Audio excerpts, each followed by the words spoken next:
வணக்கம், welcome back to Nirmal Sharmi kitchen. இன்றைக்கி எங்களுக்கு வெட்டிங் ஆனிவர்சரி. ஸோ அதுக்காக இளநீர் பாயசம் பண்ண போகிறாங்க. அதை உங்களுக்கு ஷேர் பண்ணுறோம்.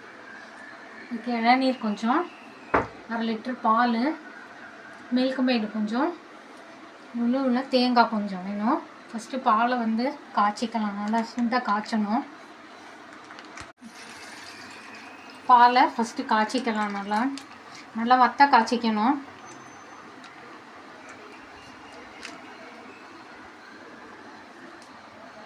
இளநீரோட வழுக்கையை குட்டி குட்டியாக பீஸாக கட் பண்ணி வச்சுக்கணும். பாலை வச்சுட்டு இதை கட் பண்ணி வச்சுக்கலாம். பாலை நல்லா சிம்மில் வச்சு அடி பிடிக்காமல் ஒரு கரண்டியை வச்சு கிளறிட்டே இருங்க. நல்லா பாதியாக வற்றணும்.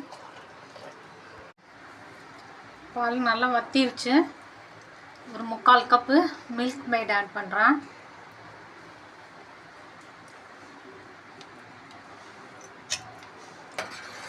நல்லா மிக்ஸ் பண்ணிடலாம்.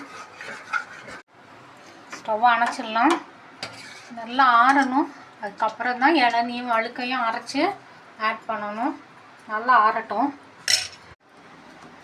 இளநியோட வழுக்கையை கட் பண்ணிக்கலாம். குட்டி குட்டி பீஸாக கட் பண்ணி மிக்ஸி ஜாரில் ட்ரான்ஸ்ஃபர் பண்ணி அது கூட இளநீயும் கொஞ்சம் ஊற்றி நல்லா நைஸாக அரைச்சிக்கணும். ஏலக்காவை உரிச்சிட்டு மிக்சியில் அரைக்கும் போது அதையும் ஆட் பண்ணிக்கோங்க. இளநீர் இதால் 2 கப் ஊற்றுறேன். 2 கப் ஊற்றுனா 300 ml. நல்லா அரைச்சாச்சு. ஒரு பவுலில் ட்ரான்ஸ்ஃபர் பண்ணிக்கலாம்.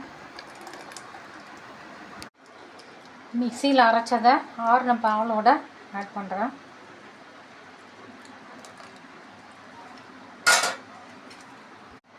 பொடியாக நறுக்குன வழுக்கையும் ஆட் பண்ணுறேன். அதோட ஆட் பண்ணி நல்லா மிக்ஸ் பண்ணிவிட்டு பாயாசம் குடிக்க வேண்டியதான்.